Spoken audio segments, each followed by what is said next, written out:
1 second. The missus is asking me to call her. Nick, doesn't she know I'm recording?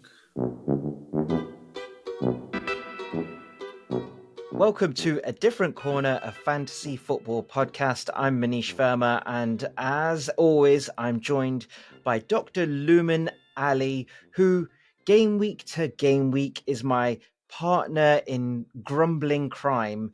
And we're grumbling about fantasy football and other things, usually. A bit of family stuff, a bit of life stuff, parenting stuff, maybe a bit of nostalgia of how things used to be, Lumen. How are things with you, though, this week? Yeah, good, thanks. I think every week you ask me this question. It all depends on how Liverpool have done. And mixed feelings, very much mixed feelings. But how about yourself? How's things? Yeah, not bad. Football-wise and FPL-wise, good. Again, mixed. Certainly FPL-wise, I don't have any reason to grumble, which we'll get into. And football-wise, do I have anything to grumble about? Maybe some refereeing decisions for Arsenal, Oh possibly, if God! I'm gonna be This is if why I'm gonna be a I typical can't Arsenal. wait to hear from moaning Arsenal fans. But anyway, let's do. You know what? I'm so keen to get stuck into it. Let's just get on with it. Like, what points did you get to this week? Okay, FPL. I got a healthy 67 points this week. I made my transfer very early on. Remember, a couple game weeks ago, I did my wild card. Maybe am I regretting it? I've got mixed feelings about that, but I've made my transfer this week or last week early, like Monday. I took out Jota and I put in Dwight McNeil. It did not work. I mean, Jota didn't play, but Dwight McNeil didn't do anything for Everton against Fulham. But away from that, it was a kind of feast or famine within my own team. I got four players who got double-digit returns. Bukayo Saka was just 1 point short of that, but Saka got me 9, Cole Palmer 10, Chris Wood, oh my gosh, 13 points on Friday night. Erling Haaland got me the double because I captained him. We'll talk a lot about that captain choice in a second. And then Yohan Wissa, Brentford got me 10 points. So I did quite well there. The only other return I got was Ryan Nouri at Wolves, and otherwise 2s, 1s, and even a 0. I managed a respectable 67 points above the average of 54. How about you? I got 58 off an average of 54. Not the best week ever. So I did my wild card. Let's get into this. What was the thinking? Because you were not. It was not in your thoughts or anything. No, it wasn't in my thoughts at all. But what killed me was Arsenal. I mean, I looked at Arsenal's run of fixtures, 3 tough games, and also Saka being injured. And I thought to myself, what forced my hand was, if those injuries weren't there, even with the tough run of fixtures, I wouldn't have done my wild card. But with Saka being injured, I thought last week I said it'll be a record scoreline, Man City versus Southampton. So make of that what you will. I said that before. I'm going to choose what I say next very carefully. I said that without thinking that I'd have Haaland in my team. Were you jinxing him, Lou? Were you trying to put the hex on Erling Haaland and Man City here? Make of that what you will. You were trying. All the bad jujus were going to Erling Haaland. When Lumen endorses, he's not really endorsing anyone. So what happened was, I thought to myself, right, this is the week when people are going to get way ahead of me if Haaland goes off on a tear, and I know people are going to triple captain him. So it was just about damage limitation getting him in, right? And sod's law, if I didn't have Haaland in and I kept my team exactly how it was, I would have got more points. Not my points, but I would have got more points. My wild card hasn't changed anything at all. My wild card has changed precisely zip. I'm getting no points from my keepers, no points from my defenders, no points from my attackers. The only reason I am where I am is because of my midfield. And that's the story of my season. I Mm, cannot believe I am this far ahead because I've got my midfield right and I've got the rest of my team so badly wrong. Out of my starting 11, 1, 2, 3, 4, 5, 7 players didn't get a return. Kelleher mm. 1, Keane 2, Colwell 2, Van de Ven 1, Watkins 2, Rogers 1, Raul Jimenez 2. Cole Palmer and Haaland, which you had, but then the two players you don't have, Mo Salah and Brian Mbeumo. So Mbeumo saved my backside. We'll get into Mbeumo later on in the show. Mm. But it's crazy that I've done a wild card and fundamentally nothing's changed. It's crazy. Are you seeing it as a wild card wasted? In some ways, yes. In some ways, yes. But in other ways, no. Saka forced my hand. Saka being injured and Arsenal's fixtures forced my hand. We don't normally get stuck into a match in as much detail as we would on this show, but you're an Arsenal fan. I'm a Mm. Liverpool fan. How are you feeling about the match? How it went? You're going to say this is not ambitious enough of me, but I'm happy with a point under the circumstances. And the circumstances being, I'm not sure how ready Bukayo Saka was. Saliba is out. Odegaard is out. Gabriel came off after the 50 something minute. Um, Under those circumstances, and on top of that, I think Liverpool are flying. Liverpool are I know you're denying it. Liverpool are up there for me.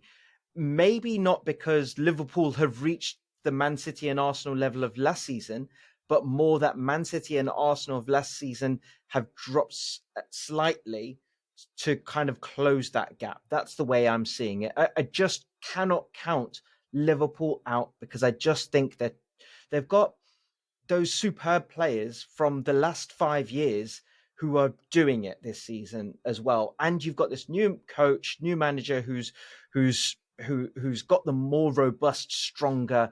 And then once you get Mo Salah firing, Virgil van Dijk holding that back line together, and you can make something of that midfield. And I know you've not got that guy that you want to get, but with Gravenberch, with McAllister there, I just think it's top draw. This match proved why Arsenal will not win the title. I have never seen a team with ambitions to win the title be so hopeless in the face of adversity. The teams that win the big trophies, they don't put up excuses. They just go out and perform. I could name you a million and one examples of teams that have gone out there and done it. Arsenal are pathetic in terms of. I'm not trying to, you know, go viral here or anything like that. But Arsenal are pathetic in terms of adversity. It was remarkable to watch Liverpool play this team, and it was like they were playing with 10 men at home with the crowd behind them. Um, so what if you've got a few injuries? There's I countless feel teams. like Well, no. Countless teams over the years have had countless injuries, and they've just gone out there and done it. That famous game when Liverpool beat Barcelona at Anfield 4-0. Go look it up. Go look who was missing for us. Go look at go look at last last season against Spurs when we're down to 9 men and we almost pull out a draw and Joel Matip, on goal. You when the odds are against you, if you've got ambitions to be a champion team, you've got to rise up. And I was just looking at the Arsenal team, and I was thinking about Arsenal teams in the past when Arsene Wenger first joined, and they used to go down to 10 men on a regular basis. They were so indisciplined, but they used to win all those games. Arsenal were in the, and all of this stuff about going down to 10 men, injuries, whatever. In US sports, they've got a phrase which is next man up, and it's on the it's on the players, to do that. And when Gabriel went off injured, it was just like you could hear it in the crowd. You could hear it's so negative.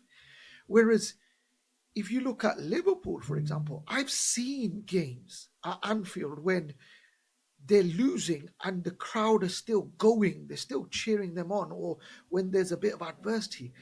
And it's so defeatist. And I would be ultra alarmed by what I saw from Arsenal yesterday. The reason why I had mixed feelings is because we're being a lot more controlled on a slot. We're not panicking, and we scored our second goal by remaining calm. But we had Arsenal on the ropes, and I don't know if we could have just pushed a bit harder because Arsenal were there for the taking, and I think it would have been a statement victory. So then can't the same be leveled to everything you've leveled at Arsenal about going for it? This is what champions are made of. Next man up. You saw a wounded animal there. Liverpool should have gone for it if you want to be up there. Well, that's That my point. mentality, that elite mentality. But that's my point. We're not there yet. I've been saying No, it you for are a long. No, there. no, no, You're no, there. no, no. We're not there. We're not there. Arsenal are supposed to be there, right? Liverpool are not there yet. We've got a manager who's 9 games in, right? We're not there yet. Um, we still got a long way to go. This was a good result on the basis of coming back twice. Showed that we've come back from adversity. It was a good result on the basis that we hardly had any chances, but we were clinical with the chances that came our way. But we should have taken our chance a bit more when we saw Arsenal on the ropes. But you think I've been on harsh on Arsenal so far. I'm going to go one step further. In the analysis yesterday, Carragher said that in terms of style of play, Guardiola and Mourinho have been the two managers that have driven styles of play. And there's this expectation that that Arteta is a Guardiola disciple and he'll play that way, but he's more Mourinho. I look at it slightly differently. Before I say what I'm going to say, I'm going to make it very clear that being strong defensively at set pieces is a fantastic thing. Being strong at set pieces going forward is a fantastic thing. But there's a difference between those things in isolation and your identity. When your identity is being solid and being set piece merchants, I'm choosing my language carefully, like a Tony Pulis team or a Sam Allardyce team, you get lampooned. You get absolutely hammered. But when it's Arsenal, it doesn't get looked at in the same. You're saying our identity is based on set pieces, which I think is harsh. If we just look at that first Bukayo Saka goal. The stats are there. The stats are there. You are so far ahead of every other team on set pieces, and it's such a big part of your identity. It's mentioned in every single game, right? Because we're so good at it. But it's not the only thing we're good at. You're saying it feels like we're not Bolton or Stoke because it felt like that Rory Delap throw was the only thing that Stoke had going for them. Bolton again, right? This is, although Bolton, the JJ Okocha times and so on, they had a bit more going for them, but they were probably a bit more known for that kind of long ball, especially against Arsenal, long ball into the box. I don't think our identity is that, because, the first goal is evidence of that. An unbelievable chip. Ben White behind one of the best left backs in the world in the Premier League, Bukayo Saka, 3 touches goal. That's not a set piece goal. That is not a set piece goal. The way we play we make a lot of chances elsewhere Can I other ask you than a just question? set Can I ask you a pieces. question? Hmm. Do you rate Spurs as a team? Well, I Do have a do you rate Spurs as a team? Let's not. no, no. No. Okay. Tell me what happened when Arsenal went to White Hart Lane. Um, An inferior Spurs team, right? An yes. inferior Spurs team, a superior Arsenal team. What happened? You're talking about a North London dot. There are so many mitigating factors in all of We're these. talking about an Arsenal team that got 89 points last season, and we're talking about Spurs who are Spurs.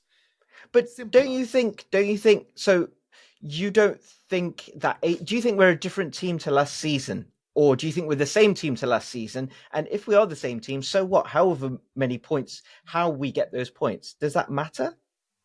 I think we need to, in life, be real. That's my main thing. I said Mm. at the start, it's a fantastic thing, but I think it's rank hypocrisy, especially on the part of the English media and all those, to look at a Stoke or a Sam Allardyce team in one way, and to look at an Arsenal in another way. That's all I'm saying. I didn't I want to think get that. with the Spurs thing is interesting because you were talked at the start of this discussion about mentality and going for it. I feel like with some of the narrative around Arsenal, but I feel like you guys want us to be Ange ball. And Arsenal are not going to be. We're a lot more pragmatic than just go. It's just, it I'm going to seems stop you right foolish there. to do that. Stop It you right seems there. foolish to do Stop that. you right there. Not Ange Ball. Not Ange Ball. Arteta learnt from Guardiola, who's with him for years. It's not Ange Ball. I'm expecting more Guardiola Ball. I'm not. Well, no, I don't think that. I You think don't have the Mick players for Ball it. is You is don't a have the different. players for it. Well, you'd say that, but what about post Christmas last year? Right, we had everyone fit and firing, and we were going week to week, banging 4, 5 goals for a good month or so. What is that's not Stoke Ball? There's a lot of set piece Get out! stuff in there, and I'm telling you now, right? I'm. You know, what I'm I'm telling you fascinated by. now. I'm I'm telling you now. All fascinated I heard by. from Arsenal fans in that run was Benny Blanco at set pieces.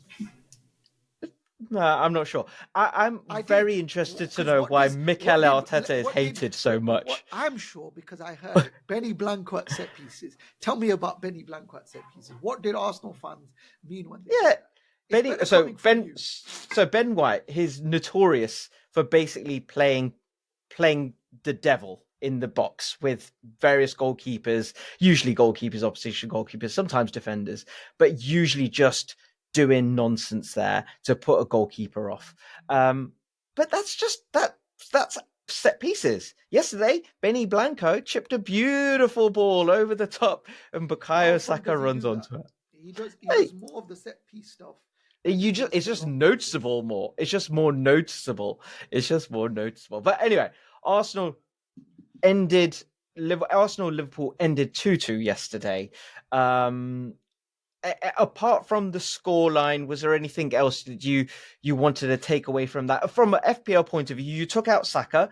I should say a bit of mention for Saka because I just love him. He's now scored 50 goals in the Premier League. It's in 178 games. My big thing with Bukayo Saka has, and I'm going to reel off all the stats now and then just completely contradict myself. 178 Premier League appearances, 50 goals, but importantly, which you think, okay, that's pretty good. 42 assists as well in that.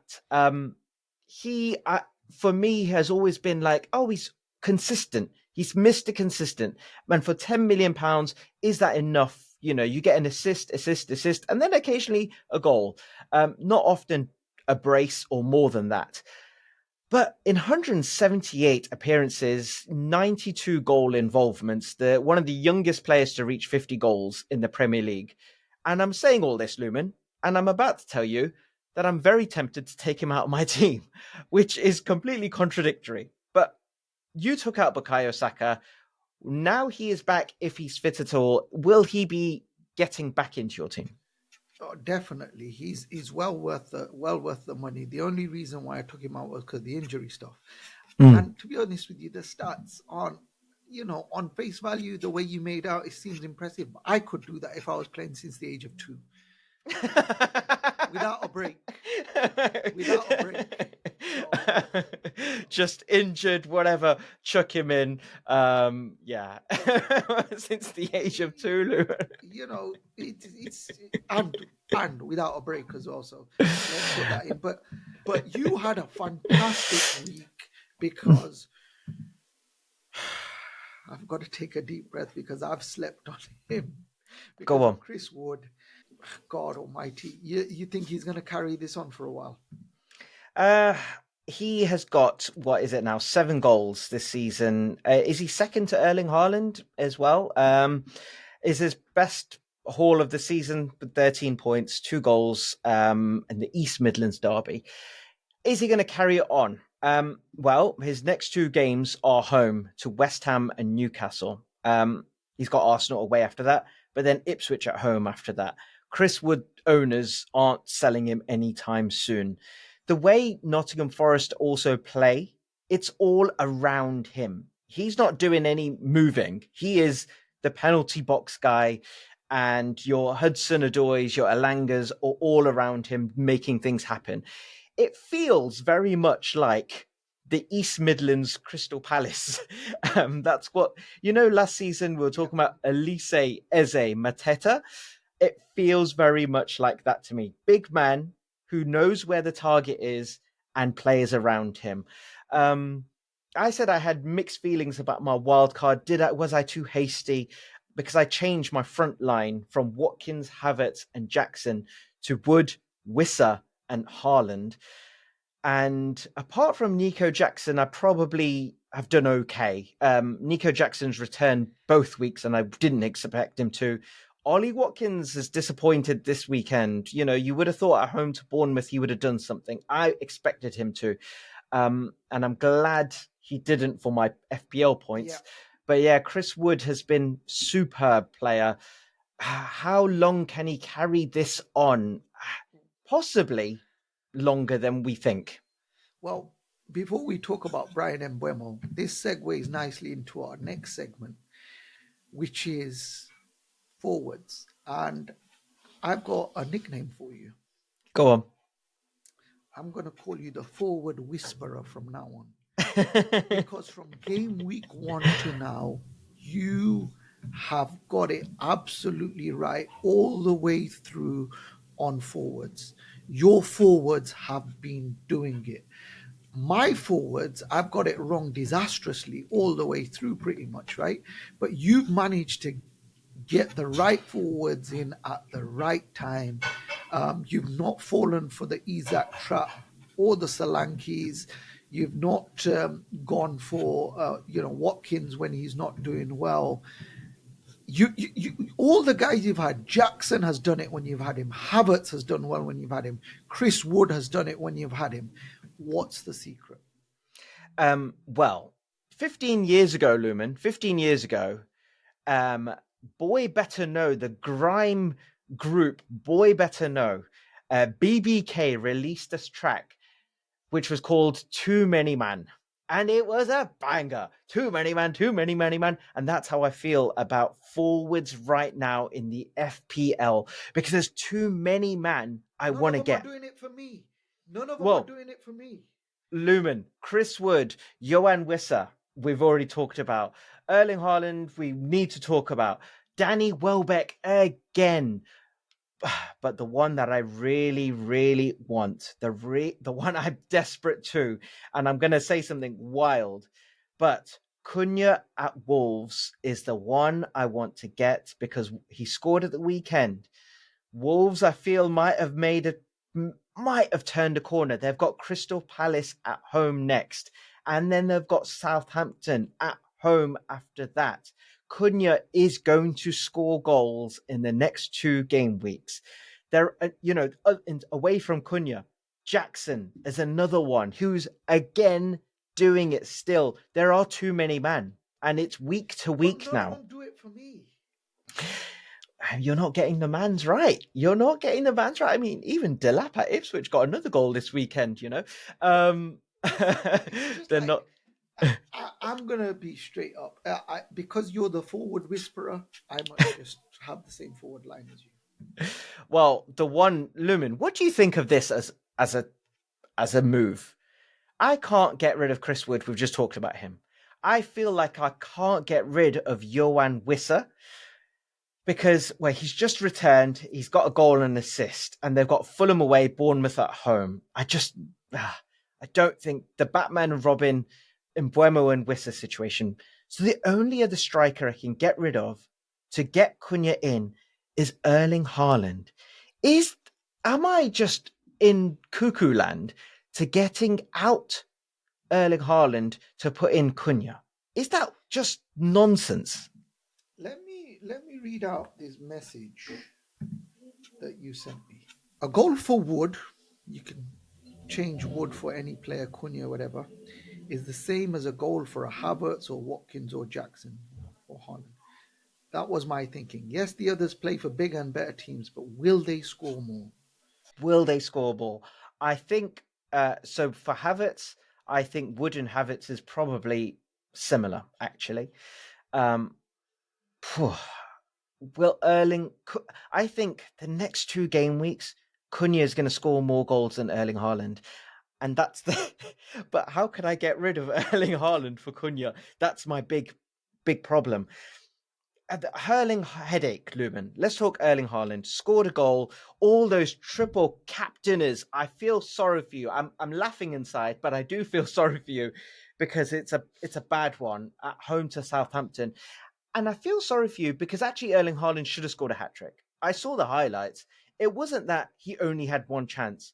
The guy had three or four chances. And so again, taking him out for Bournemouth away seems like a wild thing to do. And yeah, I don't know. Triple captaining Erling Haaland this week did make sense. He should have scored more than one goal. It's just very unlucky. I'm I feel like in many ways I'm the Bukayo Saka of fantasy football, where I'm consistent, but I don't. Apart from like a freakish week with Cole Palmer, I'm not doing that much. And then people are like always 10, 15 points ahead because they've got a Chris Wood in, or they've got a Wissa in, or whoever it is that week, Mm. and I don't have them, and the gap keeps closing, and I But don't you know. know who you do have, Lumen. You know who you do have. Let's talk about Brian. Let's talk about Brian. I'm going to say his full name because he deserves it. Brian Tetsadong Macau Mbeumo, the Cameroonian sensation, Lumen. You went on him from the start of the season. Have you ever Correct. not had him? You've had him from game week one. He's now got 8 goals. Uh, what can you say about Brian and Buemo? When it was like about, I think, half time, they were 2-0 down, came to 2-2. At that point, Wissa had a goal and an assist, and you messaged me saying, Wissa, wow. And then I was like, at that point, just a few minutes later, Brian Mbeumo scores one, and then you said it's not enough, and then he goes and gets another one for you. Brian Mbeumo, Lumen, 2 goals. Should he even be playing? He's only 25 years old. Let's flip it to you because you've not had him at all. So I don't know why we're hyping him. You've not had him at all, like from through your wild card. Yeah. You so he I think we might be. You've not had him. Let's talk about this. You've not had him. Talk to me. My reasoning to not having him was I wasn't sure about Brentford, and do I want to spend that much money on a Brentford player? Johan Wisser is a couple million cheaper. but the numbers now stacking up where he's undeniable. Him and Cole Palmer, it feels like, are the nailed on midfielders we should be talking about.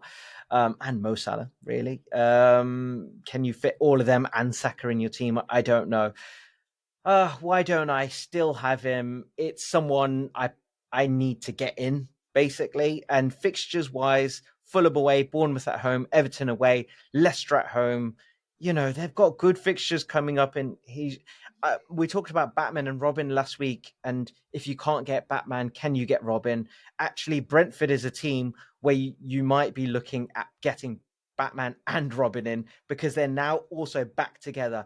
Will Mbeumo's goals and share of goals cut down now that Wissa's in the team? Will Wissa be taking more of the limelight and those positions? That's a question, I think. But Mbeumo, as I said, 8 goals this season. In the whole of last season, he scored 9. In the whole of the season before, he scored 9. He's at 8 already, so he's got 1 to make up, and we're not even at November yet. The one thing which I was looking at, because I remember Brian Mbeumo being hot last season, and then all of a sudden I felt like Brentford dried up completely. And I don't know if you remember, but him and Wissa also started quite well. And I looked at the stats. It was when Tony came back into the team, and all of a sudden it just stopped for Brentford. And in the whole of since Christmas last season, he only scored 2 goals and got 2 assisted, Brian Mbeumo. So he got his 6 other goals and 4 assists pre-December. Is he going to repeat that? Can he do it for a whole season? Is the only question mark about Brian Mbeumo. But man, he's got to be in people's thoughts. He's in my thoughts. He's forced his way into my thinking for sure. For sure. Interesting. I mean, Tony's gone now, and Tony's replacement is out with a long-term injury. So yeah, I don't. I mean, you've got your reasons for not having him. Fair enough, but he's done all right for me, so I can't. He's So banging. He has been brilliant. Just talking about forwards, then, who are you thinking at the minute? You've got Raul Jimenez, who finally, I mean, you got him when he was hot. He had a blank week for the first time in like 6 game yeah, weeks. but You've I got didn't Ollie Watkins, I who I didn't get still I think. didn't get Raul in to get me points. I got him as a budget option to squeeze him to my squad. Mm, Watkins, this guy, he's too much of a conundrum. Like he's just too much of a conundrum. And if he's blanking at home to Bournemouth, mm. it's a yikes moment. And you just think about Jackson. You think about. I look. I've said my piece. I'm gonna just do what you do with your forwards. You're the If I forward was whisperer. You're the forward whisperer. if I was an Ollie Watkins owner, I would. You've got Jimenez as well. I would probably be keeping Jimenez at home to Brentford. Their defense is awful. If Brentford are very good going forwards, they're not so good going backwards. And I think Jimenez could be in for points there. I possibly would be looking at getting Ollie Watkins out purely because they've got Spurs away and Liverpool away in the next 2. Um, Crystal Palace at home, but then Chelsea away. He will get points, Ollie Watkins, but is it enough? Can you get equivalent points and save money elsewhere? For me, that's an easy one for me, for you this week. Ollie Watkins out, Cunha in. That's what I would be doing. Nico Jackson is an interesting one, but they've got, United and Arsenal next. But Nico Jackson scores goals, man. He scores goals. That's a for me, your move this week is pretty simple though. Well, Watkins out for one of them too. you started talking about next week's fixtures already, so let's have a look at them. Yeah, Newcastle let's go. Arsenal. What's the Arsenal fan saying about it? Well, I just saw that Anthony Gordon is out, I think. And I think if there's an Anthony Gordon and Isak in the team, then it's a really, really difficult game. I always worry going backwards against them two. But I'm more confident with Anthony Gordon out. Isak is back, scored a goal, could have scored another one. But I, well, Saliba's back, right? Is Saliba back? Yeah, Saliba should be back. I'm taking an Arsenal win there. It might be a gritty, dogged one, but I think that's an Arsenal win there. By Um, gritty and dogged, do you mean set pieces? I'm talking a Bukayo Saka corner swinging in, and it's going to be a Gabriel header. Hopefully he's back. I'm not With sure what Benny his injury was Blanco actually. blocking the keeper. Yeah, with Benny Blanco blocking the goalkeeper. So, Yeah, I'm so, too. so Tony Pulis ball basically. Bournemouth, and I don't know if any FPL players who I want really. Saka's probably the guy that you want there. Bournemouth, Man City. Man City is a worry for the rest of the league. They are not the same Man City. They are not the same Man City without Rodri, and they're top of the league. Yeah, They're not winning as convincingly as you expect them to. They're conceding goals early or like, but they're there. yeah, From an FPL perspective, everyone's got Haaland, we know. But the next player that a lot of teams have got is Guardiola because of yeah, his goal threat. Because my guy sometimes, every so often, he decides he's Lionel Messi and he goes up and he just scores a banger. He never scores an ordinary goal. yeah. He's either dribbling past three players and slotting it away or banging it from distance. So I expect Man City to win that. I'm Next, going.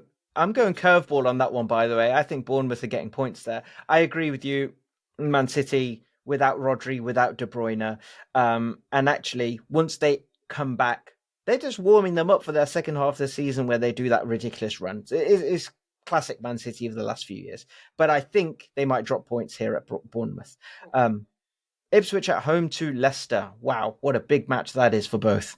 Uh, both leaky at the back, um, but I'll take a draw for that. I think less they both drop points there. I'm now very worried for Ipswich and Southampton. I don't think Ipswich, with the way they started, are putting enough results together. Leicester, okay, bad result against Forest at home. You know, your derby there, you can't be doing that. But Leicester have got enough, I've seen, for me to even survive. I think they might have enough to survive. Vardy, maybe you're looking at Buonanotte. We talked about last week. Delap though at home, maybe Liverpool, Brighton. Dreading this. Brighton are a banana skin for us. They've always given us a tough time. My first ever match at Anfield was going to watch Liverpool Brighton, and we drew 3-all the season before last. Oh God. What scares me is my favourite player in the Klopp era has been Andy Robertson. Apart from the fact that I used to play for left back at secondary school level, not at any level.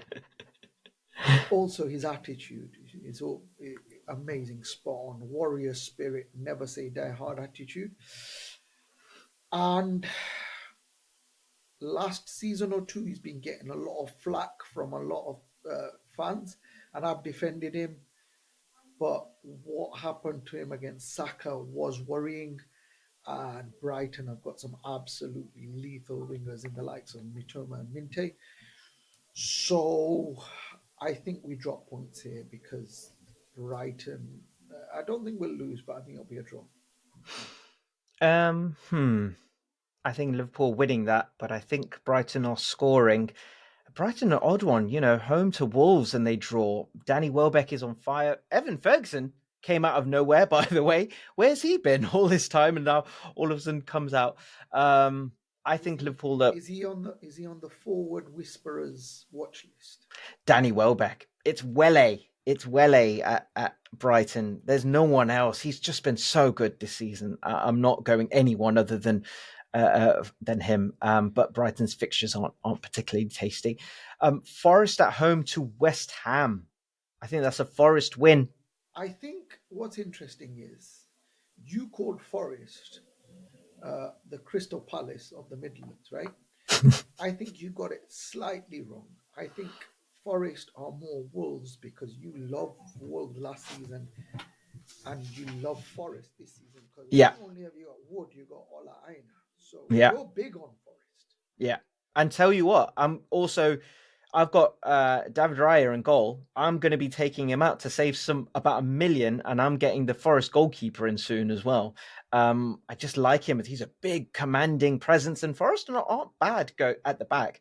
That's a move I will be eventually making once I want to get Raya So out. so who's winning that, Forest or West Ham? Oh, Forest are winning that. I can't see West Ham. I'm watching the Man United highlights, West Ham highlights. Man United were all over them for the first, I don't know, half an hour or so. They should, I don't know how they did not score. West Ham were terrible at the back.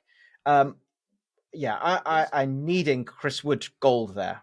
Touch wood. West Ham made all of these signings, and the two central midfielders are terrible, like just absolute, and that they need to address that ASAP if they want to have any aspirations of doing anything. Southampton Everton, an Mm-hmm. interesting one because Southampton, um, their results don't reflect the way they're playing. They're playing a lot better than their results. Mm-hmm. And Everton, I know they conceded at this weekend, but there's still only one goal in the last three games. They're a lot more solid. Who you got? I think it might be a draw, actually. I don't know if Everton have got enough going forwards. That's what I'd be worried about for Everton. Um, Calvert Lewin is not doing it. Can they get enough chances made in that game? I think you're right. Going backwards, then they're a bit more solid. We've got both got Keane, but Yeah. yeah, I just don't Two, know. two things to note. If you're a keen owner, Hmm. then you might need to watch out for Branthwaite coming back, and Oh, is he fit again? potentially. And Ah. the other thing to note for this game is this has got a Dwight McNeil game written all over it. So there you have it. Wolves versus Crystal Palace. Interesting. Again, Wolves struggled, Finally, but now they've got this run of games. They've got this crazy, crazy run of games. They should pick things up. But again, Palace, Palace. they've had a tough time, but they had a 1-0 as well. So um, interesting one that is. I'm going to go for Wolves because they got more firepower. I'm going for what it What do you feels think, like a Scott? game where you're really it's a step back for the one who's losing that. If Wolves lose that, that's real big alarm bells. Crystal Palace big win against Spurs, but and can I just say I don't think I've not been following Crystal Palace religiously this season, but finally Mateta started a game and he scored and they won. Up to now, I think Nketiah has been playing, and I know Nketiah, Arsenal fan here. I just don't know if he can nail down a starting lineup place in any squad because it's just not been working. He's not scored a goal, but Mateta and Eze partnership seems to work better. But Cunha's the man there. Strand Larson is the man there at Wolves, and I'm going for a Wolves win there. Um, Spurs versus Villa. Tasty game. Spurs haven't been at it. Villa, I've mentioned it before. I'll mention it again. Just the intensity of the Champions League this season and whether they can keep up their form in the league. They've done well so far. Yeah. Um, I don't know. I genuinely don't know because Villa really pissed me off this week with Morgan Rogers and Watkins. Before I did my wild card, I bought Morgan Rogers in. That was my Yeah. only transfer for this week, Hmm. and they absolutely flopped it. So I don't want to even talk about this match out of disgust. So the floor is yours. I think Spurs at home are a different prospect, and I think Spurs probably win that game. But Aston Villa have got the same number of points as Arsenal this season, so there you go. Um, but I think Spurs at home might just nick that one. I say that, I'm getting rid of Brennan Johnson.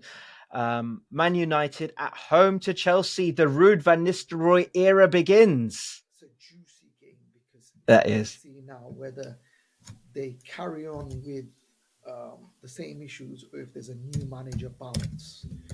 So if you're the curious type, you put in players from either team, either at the back for United or going forward for Chelsea, and you see what happens. You were talking before about Cunha in for Erling Haaland. Would you? You asked me the question. My question to you is: would you put in Jackson in for Haaland? Um, Away. I say away, but he scored away to Luman Anfield. So seems to be that Nicholas Jackson can do it home and away. And you've talked about how blistering the Chelsea attack is. That is a move I could see happening, and I would be if I'm tempted to do Erling Haaland for Cunha. Definitely, I'd be tempted to do Erling Haaland for Nico Jackson for sure, for sure. But can I also say this was the repeat? Oh no, it's not because this is at Old Trafford. But last season, Chelsea played Man United, but it was at Stamford Bridge, and it was my favourite game of last season, 4-3 to Chelsea when Cole Palmer just went off, by the way.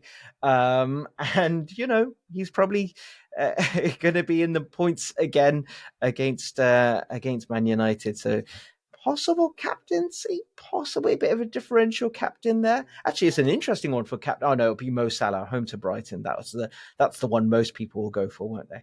So who's winning that? Fulham versus Brentford. Who's winning Man Oh, United? sorry. Who's winning? I think Chelsea are winning that game. I think Man U are a bit too much of a disarray. And the last thing I want to say on this is, I say this with no bitterness whatsoever, but I'm glad we both got Cole Palmer now. Is that a tear running down your cheek? Fulham at home to Brentford. That's a tricky one. Yeah, I'll call it a draw. Call it a draw. I A high think. scoring draw, 3-all with a Johan Wissa hat trick. Yay! Let's hope so. I don't know. Fulham at home. Emil Smith Rowe got an assist. You got him out. Oh, Raul I, Jimenez at how home. could I? I'm glad you reminded me. If I hadn't done my wild card, I said I would have got more points slightly. So Saka, obviously, but Smith Mhm. Rowe got points this week as well. So right. Oh, fantasy football. I feel like we've both done it now. We've both handed in those wild cards. We've now got to wait for the next one. What is it? January time to tinker around with that many transfers, unless you just hold them for those five. But yeah, that takes us to game week 10, Lumen. 10 game weeks in we're going to be, and we're looking quite healthy. Lumen, you are still 215,000th in the world. That is Yeah, very good going. yeah, I'm but now at 700 and something.